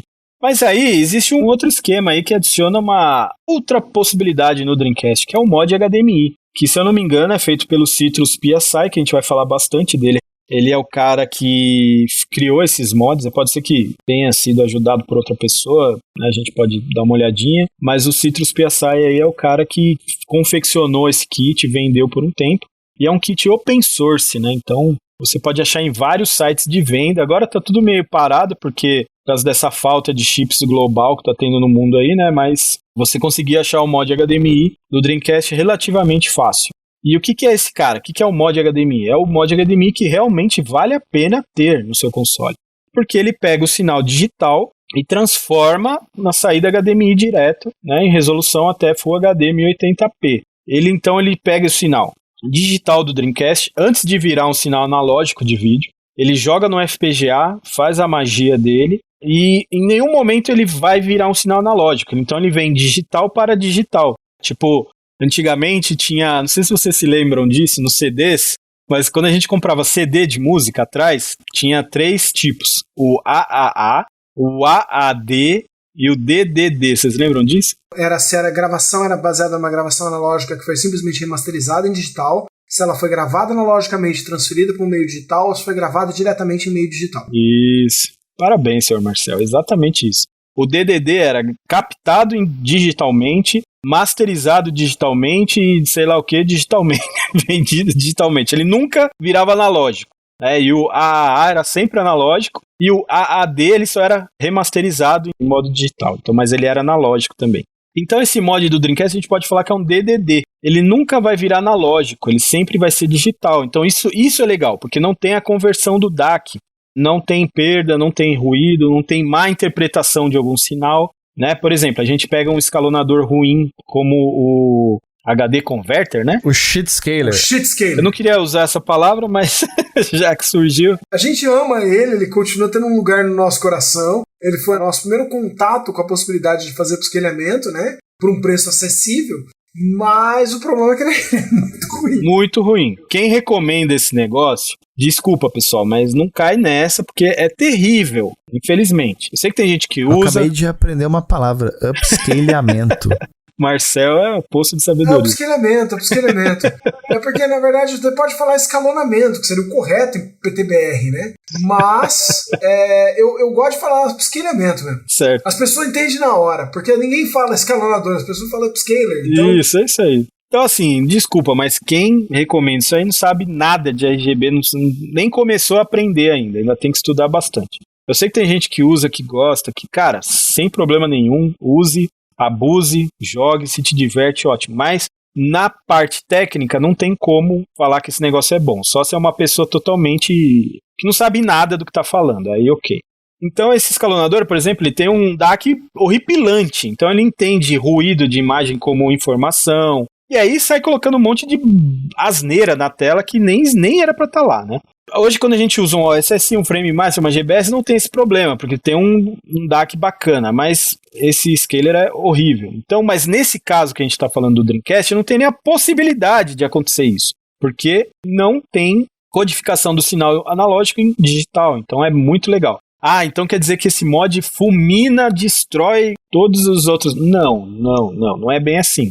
Mas se você é um cara super entusiasta de Dreamcast e quer ter uma solução fácil para você usar, cara, é uma solução fácil, porque você vai ficar lá ligado no seu Dreamcast o tempo inteiro. Isso é um mod interno, que não é muito fácil de instalar, não recomendo para pessoas iniciantes, né? A gente faz instalação lá na Gamescare, se quiserem usar o nosso serviço e tal, mas fica preso ao Dreamcast, né? Só vai usar no Dreamcast, não tem como se ligar outro videogame nesse mod, né? Só que é um mod bacana, ele só escalou na Dreamcast, então ele já foi programado para trabalhar com aquilo. Então ele já sabe o que fazer com as resoluções do Dreamcast, já sabe o que fazer, né, para escalonar a imagem da melhor forma possível na resolução que você escolher. Então é uma parada bacana, super limpo, o sinal, o áudio e tudo mais. Se você só quer jogar Dreamcast também, aí você não precisa comprar um escalonador, compra logo esse mod aí e coloca, né? Agora se você vai, eu tenho 15 videogames, aí já vale mais a pena você ir para um escalonador, que é onde você vai ter também uma imagem extraordinária. Por exemplo, se você escalonar o VGA do Dreamcast no OSSI ou na GBS, cara, a imagem fica espetacular, assim, espetacular. Eu gosto demais, fica muito show. E aí você tem a possibilidade de ligar outros videogames no seu escalonador também. Mas o mod de HDMI do Dreamcast é bem legal. Eu comprei um pra mim, instalei no meu Dreamcast há muitos anos atrás, quando eu nem fazia, acho que GBS ainda, não me lembro. Porque o Dreamcast, quando ele usa várias resoluções, você tem que ter vários perfis no OSSI. E aí, cara, complica, porque o OSSI tem uma gama diminuída ali de número de perfis que você consegue usar e etc. Então, fica um pouco mais trabalhoso. Então, o mod HDMI foi legal pra mim, né, naquela época. A imagem é muito boa, tal. Tem vídeo aqui no canal da Gamescare, capturado no HDMI direto. Então, é mais uma solução que é open source e que é bem legal para você usar no Dreamcast. Tem bastante opção de saída de vídeo, ele escalona tudo, né, qualquer resolução, desde a 240p até 480p. E aí é mais uma solução para você usar no seu Dreamcast. Aonde vale a pena? Vale a pena quando você não tem outros consoles para ligar no escalonador. Então, aí você investe uma grana, que não é barato. As últimas peças que eu vi vendendo era mais de R$1.000, assim, tipo R$1.600 só a peça para você colocar no seu videogame, fora a mão de obra para instalar, né? Então não é barato. Com essa grana dá para você comprar escalonador, cabo e etc. Então para quando você tem mais consoles, já tem um setup, por exemplo, setup RGB, vale mais a pena do que você colocar esse mod. Mas esse mod é bem legal também. Sensacional. Eu vi uma vez rodando na Gamescare e realmente a qualidade impressiona, cara. É bem bonito mesmo. Sim, é bem bonito, bem legal. Então, são opções aí pra você ligar o Dreamcast. Ficou alguma dúvida, Marcel? Não. Muito bom, mestre. Muito direto ao ponto. Pra consulta ficou espetacular. Isso, a ideia não é fazer, né, a gente falar tudo. A gente aqui não vai explicar tudo desde o comecinho, as opções, e faz isso, faz aquilo. Mas é só um guia mesmo, um guia rápido para você se orientar nesses consoles aí que são um pouquinho diferentes, né, dos consoles antigos. E aí nós pulamos agora pro melhor console da história? A gente vai falar do Play 1 agora? Não vamos falar do Master System hoje não. Hoje aqui é GameCube. Pessoal, pra quem nunca ouviu isso, quem nunca vai num for Nintendo Mini, O GameCube é um console que, embora eu não considere que ele é o melhor console da história, tá? Eu acho que essa marca devia ficar pro Play 1 ou talvez pro Play 2, por causa do número de jogos que eles tiveram. Eu gosto de pensar que o Super Nintendo tá no páreo, porque eu tenho uma nostalgia muito forte por ele, mas, no entanto, o Cube, ele é uma máquina que, assim como o Dream, ele foi transacional. Quando ele surgiu, a gente estava vindo de uma época de videogames a 240 linhas de resolução, ou 480 linhas com interlaced, né, 480i, e ele chegou com uma série de jogos, apresentando uma série de jogos em Progressive Scan, 480p. E, no entanto, a Nintendo achou, à época, em 2001, na época do lançamento dele, que não era necessário ela entregar essas soluções para todo mundo. Porque quando ele chegou ao mercado em 2001, eu sei que não parece tanto tempo assim, mas são 21 anos atrás, 90% do mercado, eu não tenho essa estatística nesse momento aqui, mas eu chuto que seguramente mais de 85% do mercado de TVs eram TVs convencionais, TVs CRT, TVs de tubo, que não lidavam com resoluções muito altas, que não tinham entradas mais sofisticadas para lidar com essas resoluções mais altas. Então, a Nintendo, como uma medida, que a gente tem que lembrar também uma coisa, na comparação. PlayStation 2, a Sony não produzia só PlayStation. Ela não vive de PlayStation. Então, na verdade, tudo do PlayStation era de outras... As tecnologias presentes no PlayStation eram de outras áreas da Sony. Da área de Sony Music, da área de TV. Então, todas essas tecnologias estavam enfiadas ali dentro do PlayStation. E o PlayStation podia, o PlayStation 1 ou o PlayStation 2, ele podia dar prejuízo por meses, por anos talvez, porque o objetivo da Sony era enfiar um pé dentro do mercado de videogame e fincar ele lá. A mesma coisa a Microsoft com o Xbox. Então, a Microsoft colocou um monte de tecnologias dentro do Xbox que, em termos, por exemplo, de cabo de vídeo componente, uma série de qualidade de sinal, de qualidade de música, você podia enfiar um CD de música ali, ripar as músicas pro teu HD e jogar um jogo de corrida usando as tuas músicas. Então, assim, porque também o importante para ela era enfiar o pé no mercado e manter. A Nintendo não tinha isso. Ela vivia de aparelho, ela vivia de videogame. Então, o Cube, embora muito bem desenhado, ele é desenhado para ter a opção mais barata possível. Tanto que ele chega ao mercado mais barato que seus concorrentes. Para barateá-lo, o cabo padrão, a saída padrão NTSC-U, Estados Unidos, NTSC-J, era o composto /S-Video, a mesma tipo de saída apresentado por Nintendo 64. Então, era o composto /S-Video. Em territórios europeus, o Cube apresentou a possibilidade de RGB via SCART, mas apenas em territórios europeus onde isso era uma normalidade. As TVs apresentavam essa possibilidade. No resto do mundo, a Nintendo fez esse movimento no sentido de economizar. Então, a nossa primeira saída, caso você fosse um ultra usuário da Nintendo lá em 2002, durante, na verdade, toda a vida útil do GameCube, se você quisesse tirar um sinal 480p do Cube, a sua solução era comprar um cabo da Nintendo de vídeo componente. Mas esse cabo ele custava um rim, um fígado e o seu primogênito. Porque ele continha, vamos dizer assim, na conexão com o aparelho, um DAC, um Digital to Analog Converter, especificamente feito para ser usado na entrada digital do Cube e levar esse sinal para sua TV. Então, durante a era do Cube no mercado, vamos pensar que o Cube viveu de 2001 a 2006. A saída que você tinha era essa. Mas ela é extremamente cara e ela se tornou ainda mais salgada com os anos. Hoje em dia a gente tem outras saídas, correto, mestres? Hoje em dia a gente tem, o Michelin estava conversando com a gente, nós temos agora cabos que não são cabos Nintendo componente, que são open source, correto, mestre Michelin?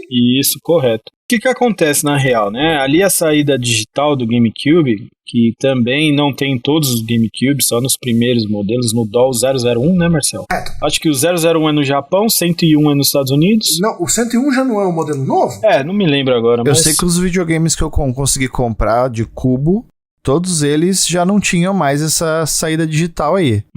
Era daquele modelo que só tinha a conexão do tipo do 64. Isso mesmo. O modelo com varredura progressiva e vídeo componente é o DOL 001. O modelo posterior é o DOL 101, que já não tem a saída de Os videogames que eu consegui comprar eram todos desse daí, do 101. E é interessante que essa saída digital, né, o pessoal pode falar, então é igual o esquema do Dreamcast lá, já tá saindo digital, é só converter para HDMI e já era. Mais ou menos. Porque como o Marcel falou, né, ali ele sai um sinal digital em vídeo componente, que isso existe também, né, esse sinal vídeo componente digital, que é o YCBCR. Então é um padrão de vídeo diferente do YPBPR que a gente usa no vídeo componente normal, e é digital. Então precisa de um cabo ali, e no cabo tem circuito, né, que nem o Marcel explicou aí.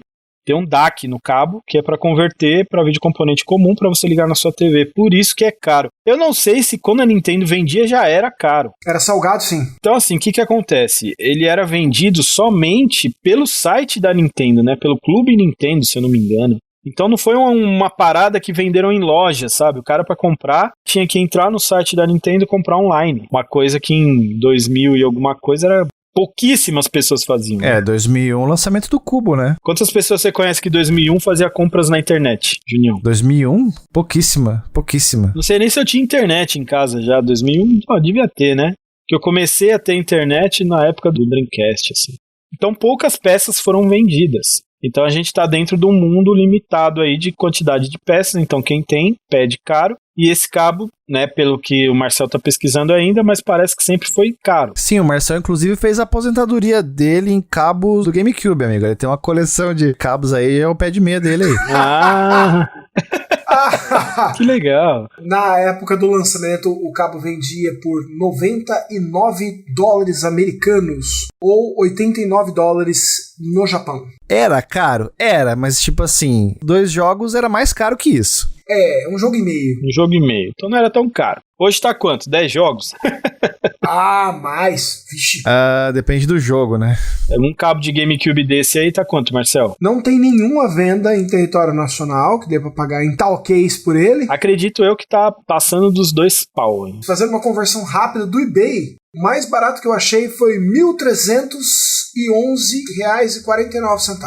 Agora, se você quiser um do Marcel, assinado pelo Marcel, autografado, aí já é outros 500, né, Júnior? E a partir de R$100 mil. Então a gente vê que é um cabo bem caro, né? Hoje tá bem caro porque é raro. Então é um cabo que você só consegue usar o modo progressivo do GameCube e também... Aí tem um outro problema, como o Marcel falou. Ele só suporta vídeo composto e S-Vídeo. Então, se você quer um vídeo high-end no seu GameCube, você tá estrepado. Porque não dá, não tem como. Então, ou você compra esse cabo milionário, ou você tá ferrado. Ah, mas e se eu ligar o cabo RGB do Super Nintendo? Não funciona, ele não tem RGB. GameCube americano e japonês não tem RGB. Alguns modelos do GameCube europeu têm suporte ao RGB. Por isso também que quando você encontra um GameCube europeu, é uma paulada nas pernas também, né, Juninho? Minha mãe trouxe um da Itália pra mim, aí foi só alegria, amigo. Mas até pouco tempo atrás nem era caro, tá? Só que aí depois que entrou a moda da RGB e tal, aí o pessoal, opa... O Junião tá fazendo a aposentadoria dele com GameCubes com RGB, é isso, Marcelo? Na verdade com o resto da coleção, né? Não, uma coisa interessante. Eu precisava, entre aspas, né, de um GameCube com RGB e de um Wii com RGB. O GameCube eu dei sorte, minha mãe foi lá, fez uma viagem pra Itália, trouxe pra mim, com RGB bonitinho, inclusive é o modelo do Resident Evil 4. Eu não sou muito fã de videogames temáticos, mas enfim, né? Foi isso daí. E aí eu precisava de um Wii. Aí o Betão, nosso amigo Betão que tá morando na Espanha, falei, e aí Betão, descola um Wii pra mim. Ele falou, Junião, eu tô com um Wii sobrando aqui, cara, que eu comprei por causa da fonte, você paga o envio e eu te mando. Eu falei, demorou. O Betão mandou pra mim um Wii europeu, RGB, pra completar o setup aqui na faixa, amigo. Burguês. O Wii a gente vai falar dele em outro episódio, mas... Então vamos lá, o GameCube você tá estrepado, então você tem que ter. Quais são as soluções do GameCube? Você precisa ter um GameCube europeu para poder usar RGB. O RGB do GameCube está limitado a 480i, não é 480p. Então você tem essa pequena limitação. Ah, mas é porque o cabo não tem nada a ver com o cabo. É uma limitação do console. Como é que é o sync do cabo do GameCube europeu? É sync no composto. Ah, mas sync no composto vocês falaram que é ruim. Então, o sync no composto realmente o pior. Mas no caso do GameCube, que já é um console mais avançado e etc., ele tem um vídeo composto muito bom. O que diminui a quantidade de problemas acarretado por você ter um sync no composto. Ah, então é perfeito? Não, mas é muito melhor do que, por exemplo, você usar o Mega Drive, usar um Super Nintendo, né? Com sync no composto, aí não dá. Né? Agora o GameCube você está obrigado a usar. Eu já tentei fazer cabos com outro sync, mas não rola. Quando ele aciona o modo RGB, é só sync no composto e já era. Mas aí você tá ainda preso à resolução de 480i. Então você vê que o GameCube é um caso meio complicado, né? Você precisa ter um console europeu, e aí, europeu vem com fonte 220, é 50 Hz, é não sei o quê, é um monte de coisa, né? E, além disso, se você tem o console americano ou japonês, que é o que a gente acha por aqui, ou mesmo o da Gradiente, que foi lançado aqui no Brasil, a gente está preso só no vídeo composto e S-Vídeo, certo? Até que veio a cena em resgate, para variar. Então, se o seu GameCube é americano ou japonês, mas ainda tem a saída digital, calma lá. Você consegue hoje comprar um cabo que também é um projeto do Citrus PSI, se eu não me engano, né? Pode ser que o projeto original não seja dele, mas ele foi o cara que levantou essa bandeira aí desses mods aí. Ele desenvolveu, né, um open source também para você ligar o seu GameCube na porta digital com cabo que não é o da Nintendo original. E ele deixou aberto, então é um open source, essa placa. Então você consegue comprar aí, tem várias empresas que fabricam, né? A gente não vai citar nenhuma, a gente também não garante que você vai achar um na internet que vai ser perfeito, não sei. Mas o projeto dele é muito bom.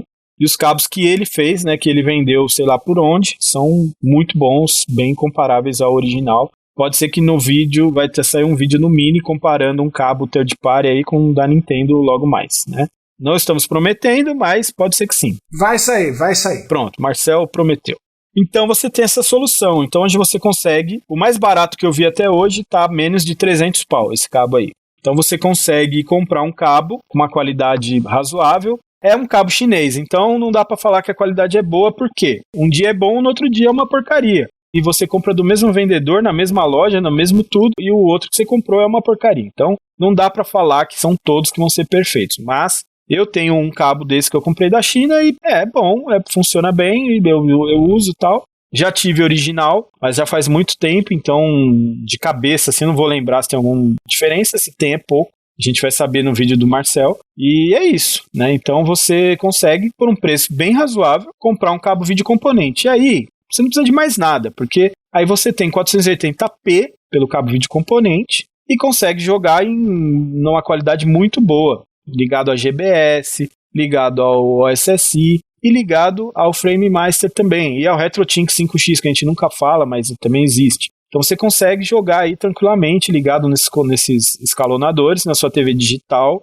e fica bem legal, fica bem bacana. Assim, pra ser honesto, Marcel que me perdoe, eu não sou um grande apreciador de GameCube, eu gostei muito dos Resident Evil quando saiu. O GameCube eu tenho uma história muito legal com ele, porque eu tava assim, no ápice, trabalhando com revista na época que ele saiu. Então fiz muito review e muito detonado desses jogos, né? Inclusive tive a honra e o prazer de fazer o detonado do Resident Evil Remake, né, para Nintendo World, que tipo, é um dos jogos que eu mais gosto assim, do GameCube. Então, na minha humilde opinião, a melhor opção para você ter um GameCube bala hoje é essa. Você tem um GameCube japonês ou americano, com a saída digital e com o cabo de vídeo componente. Aí alguém vai falar assim, mas Michelin, tem um mod para ligar a saída HDMI direto ali na saída digital também. Existe? Sim, existe. Então, além do cabo de vídeo componente, né, o nosso amigo Citrus PSI, ele desenvolveu também o mod HDMI. Então você liga lá, uma parada lá e tem uma saída HDMI.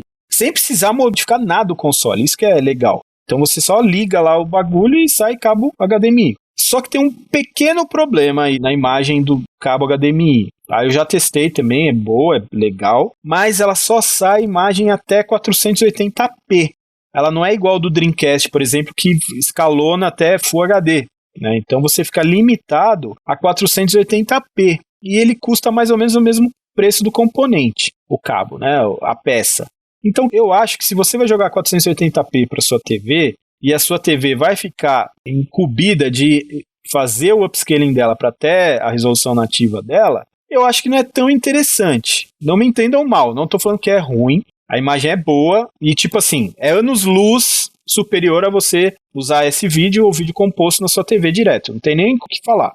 Mas eu ainda acho que fica essa deficiência. Você pode colocar como limitação mesmo. Você tem uma limitação que ele não dá o próximo passo em relação à tecnologia que está sendo apresentada para uma série de upscalers para nós você fica travado. Ele simplesmente pega o sinal, traduz num formato inteligível para sua TV, e aí você vai depender do upscaler da sua TV para lidar com isso. E nem todas as TVs são muito religiosas com sinal 480p. Às vezes elas criam uma quantidade inimaginável de ruído, Exato. lag, etc, etc, etc. Então, não é uma solução ruim, mas não é nem de longe a melhor das soluções. Exatamente. Quando você liga um sinal via HDMI 480p na sua televisão, é infinitamente melhor do que você ligar um sinal entrelaçado ou um sinal 240p, que as TVs nem sabem o que é. Elas tentam entender aquilo como um sinal entrelaçado, que é uma bizarrice total. Então, quando você chega com um sinal 480p, você já tá assim, 30% do caminho andado. A sua TV não vai fazer grandes atrocidades que nem ela faz com um vídeo entrelaçado ou vídeo 240p, né? Mas, como o Marcel falou, você ainda está longe da resolução nativa dela. Então a TV vai escalonar. Vai gerar lag? Vai gerar lag. Então vai ter um lag um pouco maior ali e tal, né? A imagem fica um pouquinho soft, porque a TV, para escalonar, ela prima isso, né? Com filtros e etc. Então eu acho que não vale muito a pena esse se é muito importante, se você já tem um setup ligado em RGB ou vídeo componente. Então é muito mais interessante você usar esse setup que você já tem, seja lá qual for o escalonador que você usa, menos o HD, sei lá o que, Sheetscaler lá, que é lá, pelo amor de Deus. Então você ligando no seu setup, que seja GBS, que seja OSSI, que seja FrameMaster, você vai ter um escalonamento melhor e já vai sair em 1080p. Mas já é um grande avanço. E se você é um cara que só quer jogar GameCube, vai de boa no bagulho aí de sinal digital, né? Esse mod HDMI. Seja feliz, vai ser bacana, vai ser legal. Mas se você é um entusiasta, tem outras soluções que eu acho que fica mais bacana. Então, para mim, a solução melhor hoje é componente no escalonador do que o HDMI direto. Existe o FrameMaster que tem entrada HDMI e escalona também em HDMI. Só que o escalonamento do FrameMaster em HDMI é notoriamente horrível, né? Tido como um escalonamento ruim. Então você acaba piorando a imagem. Eu acho que até testei aqui em casa, eu acho que ficava melhor ligando direto na TV do que no FrameMaster. Olha que bagulho bizarro. Não vamos dar nome de nenhuma das empresas também, mas hoje existem algumas soluções já para o adaptador HDMI, para o Cub, que elas permitem que você use um controle. Todos na verdade têm o controle. Então é isso, você consegue escalonar a imagem em resolução maior usando o escalonador e o cabo de vídeo componente, que dá uma qualidade muito bacana, e você não fica à mercê da sua televisão para fazer o resto do upscaling. Você até consegue fazer o upscaling do HDMI usando, por exemplo, um daqueles cabos adaptadores da M-Classic, né? Eu não sei se fica bom, deve ficar bom, não sei, nunca usei, nunca comprei essa parada aí, nunca foi interessante para mim. Mas você pode usar. Mas só que aí, se você for comprar uma parada para ter HDMI no seu GameCube e um escalonador, entre aspas, um upscaling para você usar o HDMI, eu acho que vale mais a pena você seguir para a rota aí do escalonador tipo OSSI, GBS e tal, e ligar no cabo vídeo componente no seu setup padrão já. Então, quando você usa o GameCube europeu, você tem acesso ao RGB, que é um cabo barato, é uma solução bem tranquila para você usar, principalmente se você quer um GameCube só para usar o GBA Player, é bem interessante. Só que não dá para ficar recomendando muito, porque como a gente falou, o console europeu tá caro, porque né, tem esse esquema aí. E pelo Swiss você consegue forçar algumas resoluções. Não sei se você consegue forçar 480p no GameCube europeu, provavelmente não. Eu não tenho nenhum GameCube europeu para testar aqui. E não quer dizer que se você consegue forçar pelo software, que você realmente vai estar vendo aquela imagem na definição desejada, né? Até porque no PlayStation 2 você consegue forçar altíssimas resoluções e com certeza você não está tendo aquela imagem nativa na sua tela. PlayStation 2 não consegue rodar o jogo em 1080p, simplesmente é impossível. Mas existe essas soluções via software aí, eu prefiro também não usar, mas a dica é exatamente essa. Inclusive a gente até pegou o nome do cara que fez aí o software, né, do GameCube, é o Dan Kuhn. Então esse cara aí que fez o projeto aí desses aparatos que a gente está falando, e o Citrus PSI eu acho que desenvolveu o hardware, alguma coisa assim. Então o GameCube é um pouco mais complicado, mas resumindo aí, se você tem um console com a saída digital, europeu ou americano ou japonês, você consegue usar o cabo RGB, e se você tiver no console japonês ou americano, você consegue usar 480p. Como eu falei, o cabo não é tão caro, então na minha opinião é a melhor solução aí para o GameCube. Existe também esse mod que a gente está falando aí. Se o seu GameCube não tem a saída digital, dá para comprar a placa e instalar internamente no seu GameCube. Mas aí eu acho que também não vale a pena, porque você vai gastar dinheiro com a placa, dinheiro com a instalação. Acho que é mais fácil você comprar um GameCube aí americano ou japonês, que já tem a saída. E aí você pluga aí a parada aí atrás, joga aí do jeito que você achar melhor. Certo, meus amigos? Certíssimo, mestre. Perfeito. Mais alguma dúvida aí no GameCube? Eu acho que as soluções básicas nós cobrimos. Nós falamos de RGB para Euro, nós falamos de mods para HDMI, nós falamos de cabos, nós falamos do uso de HDMI via adaptador. Talvez seja importante a gente tocar, só uma questão, antes que alguém levante conosco aqui também, talvez seja mais barato e simples jogar GameCube via Wii. O cabo componente do Wii é mais barato. Hoje em dia o Wii não está extremamente caro. Provavelmente vai ser mais caro para você, a parafernália que você vai ter que comprar de GameCube, tipo controle, jogos e memory card, etc. Que vai ser o custo do Wii em si. E o Wii ele tem nativamente dele cabo componente e trabalha com tranquilidade com as resoluções padrão do Cube. Então os jogos que poderiam, se você tiver com cabo componente no seu Wii, os jogos que funcionariam em 480p e Progressive Scan vão funcionar com tranquilidade no seu Wii. Então é uma maneira barata de você pagar pelo cabo mais GameCube se você quiser consumir apenas uma coisa nos meios Nintendo padrão. Com certeza. Eu recomendo jogar dessa forma no Wii, principalmente se você instalar um aplicativo chamado Homebrew Channel.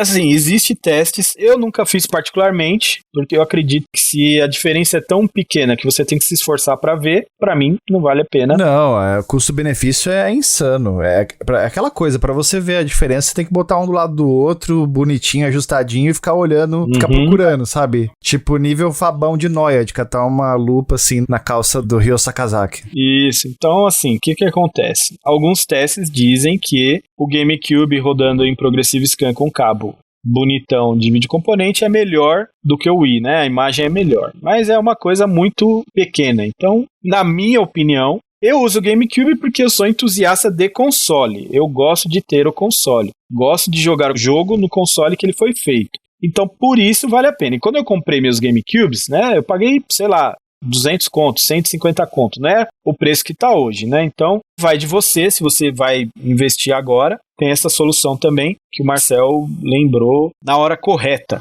Perfeito o timing. E o Junião aprovou. E o Wii é um console bem barato, assim, principalmente comparado com o Wii U. Não fala isso, porque daí já começa a aumentar o preço, hein, Junião? Não fala assim. Fala que é um console caro, mas que ainda dá pra comprar. Exatamente, foi isso que eu quis dizer. O que eu falei, instala o Homebrew Channel, coloca um USB Loader GX e seja feliz, amiguinho. Isso. O Wii tem vários esquemas, até pra rodar jogo em 240p, de Mega Drive. Mas esse é um outro episódio.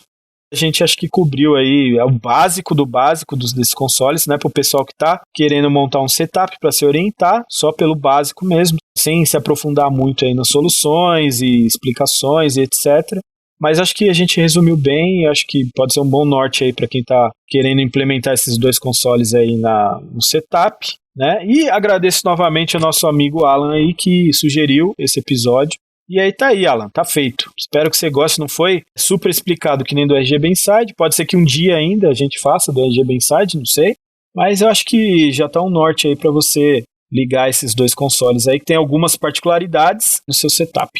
Sensacional, hein, Marcel? Que aula, hein, meu filho? Espetacular! Mestre Michelas é conhecimento. Coitado do Mestre Michelas. Tá mais pra Xoxincha Michelas ainda. Mestre Michelas é conhecimento. Os meus olhos quase foram cortados, Marcel, porque eu senti a crocância direto da voz do Michelin, assim. Tive que fechar o olho aqui, que tava muito crocante, amigo. Não é porque você tá quase dormindo, você e o Marcel. Não é porque a gente tá ficando velho. Chegou no Zenta, Marcel. Perdeu. Mas é isso aí, pessoal. Espero que vocês tenham gostado de mais um episódio. Me perdoem se eu falei alguma coisa errada por aí. A gente tá limitado aí ao que a gente vivencia.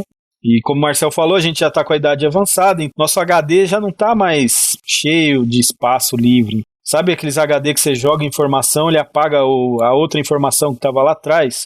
Então, já tô desse jeito aí. Então, Se eu falei alguma groselha, me perdoem, mas eu acho que não. Valeu, senhores. Satisfação imensa aí. Mais um podcast da Gamescare. E quero dizer que eu não ouvi groselha nenhuma aqui não, entendeu? Só sabedoria e só informação e só crocância, certo? E é isso, amiguinhos. Eu agradeço aí vocês e até o próximo. Até o próximo episódio, então. Valeu. Valeu, pessoal.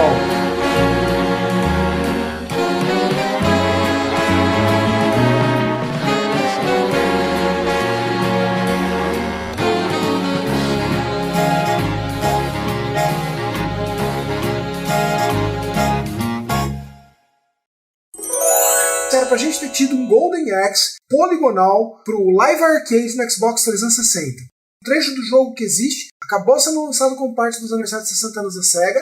Você podia baixar ele lá no Steam. É uma fase, é um estilo. Pô, tava bonito, tava legal, tava funcionando bem, o controle excelente.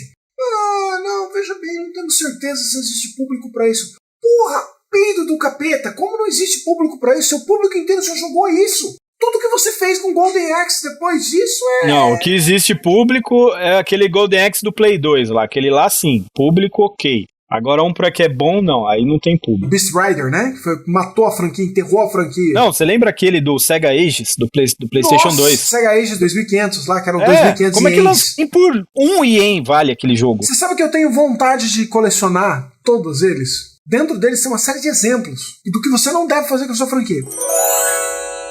E tem coisa boa pra caramba. Por exemplo, o que eu acho mais espetacular é do Fantasy Zone. Mano do céu, deram na mão da M2. A M2 foi lá, arregaçou, fez o jogo lá como se fosse emulação, né? Rodando todos os consoles ali, com várias opções de definição, de resolução, pra você adaptar melhor pra sua TV, pro seu escalonador. Espetacular. Aí, não satisfeitos, eles pegaram o Fantasy Zone 2, Tears of Opa-Opa, que só saiu pro Master System, e fizeram uma versão do arcade. E fizeram rodar na System 16 de verdade, velho. Você tem noção que é isso? Isso é amor demais. Aí os caras lançam um Golden Axe daquele ali que parece que foi um, sei lá. Fala sério, como é que pode um negócio desse? Só na SEGA. A Nintendo faz os errinhos dela e tal, mas ela nunca faz um jogo merda e lança. Não existe isso. A única vez que aconteceu, cabeças rolaram, que foi quando ela entregou pro pessoal fazer o Other M. Cara, eu gosto do Other M, eu não acho tão ruim. Dentro da franquia pode ser que é uma ovelha negra, mas eu não acho um jogo ruim. A gente tá falando de coisas horríveis. Não, a gente tá falando de coisas do nível de Sonic Forces. Assim. Isso, então, é. Sonic Forces é tipo, vomit inducing, eu entendi. E não dá um descanso pro Sonic, né? Não. Deixa o Sonic quieto, mano. Vai fazer outras coisas. Não. Deixa o Mega Drive quieto. Isso também. Só sai coletânea do Mega Drive. Pô, Sega, você lembra que você tem Master, você tem Dreamcast, Saturn. Poxa, solta uma coletânea de 10 jogos de Dreamcast. É dar na mão do M2. Que não seja Sonic. Que não seja Sonic. Mas tem licenciamento. Tira o nome da Daytona, troca os carros. Isso, troca o carro, faz o que tiver que ser feito lá. Troca a música e coloca um brasileiro cantando assim, impressiona. O Junião já está enlouquecido. Aos prantos com essa situação. Eu não tenho palavras pra dizer. Pra mim, é o exemplo de remake é esse. Assim, o melhor remake já feito até hoje. Ele é a Gold Star, né? Ele é a estrelinha dourada, cara. Enquanto ele tá aqui, o remake mais extraordinário de todos, Junião já tá dando risada. Final Fantasy VII tá lá em último lugar, né? Como o pior remake de todos. Tava, né? Porque agora o senhor tem The Last of Us. Um remake. Mas aquilo nem é remake, né, mano? Não se esqueçam do Turtles in Time Reshelled, que o pessoal fala que é o pior remake de todos os tempos. Nossa, Turtles in Time Reshelled é difícil. Não, mas olha só, ele transforma as Tartarugas Ninja em adolescentes humanos normais que, sei lá, são viciados em droga, por exemplo. Não. Final Fantasy VII faz isso com os personagens do jogo. Eu particularmente gosto do Reshelled, é uma piada, eu gosto pra caramba. Tudo bem, não é um jogo perfeito, mas é um jogo legal, eu comprei na época no lançamento. O senhor e eu jogamos versões diferentes de Final Fantasy VII Remake. Destoa. Toda vez que eu ouço o Michelas falar de Final Fantasy VII Remake, Eu falo assim, cara, eu tenho certeza que eu não joguei o mesmo jogo que o Michelin. Porque assim, ó, Tartarugas Ninja Reshelled, né, Junião? Sim, Turtles in Time Reshelled. Continua sendo as Tartarugas Ninja batendo nos inimigos e tal. Sim. No Final Fantasy VII Remake, eles pegam os caras que são soldiers, que são os soldados mais evoluídos daquela época, e colocam os caras pra caçar rato no restaurante, entendeu? Então são coisas totalmente diferentes. Então não dá pra comparar um com o outro. Com certeza Final Fantasy VII levou esse caneco. Mas vamos lá, do que eu tava falando mesmo? Rapaz, eu fui pra casa da minha mãe e eu perdi o busão, né? Tive que achar meios alternativos de transporte. E os meios alternativos de transporte eram, 2 horas pra frente do horário da saída do meu busão anterior. Cansado, trabalhou o dia todo, fez coisa do Minicastle, foi pra rodoviária. Cara, eu me amarrei assim nas mochilas, eu apoiei na bolsa e eu fiquei ouvindo um podcast de videogame assim, e rezando pra não dormir, cara, porque se eu fechasse o olho eu perdi o outro busão. Tá foda a idade é terrível. A idade não perdoa. Sorte que o Junião ainda está jovem e saltitante. Ah, sim, na flor da idade. Na flor da idade. Um botão. Um botão, ainda está no botão, não virou nem flor ainda. Ainda é um botão. Né?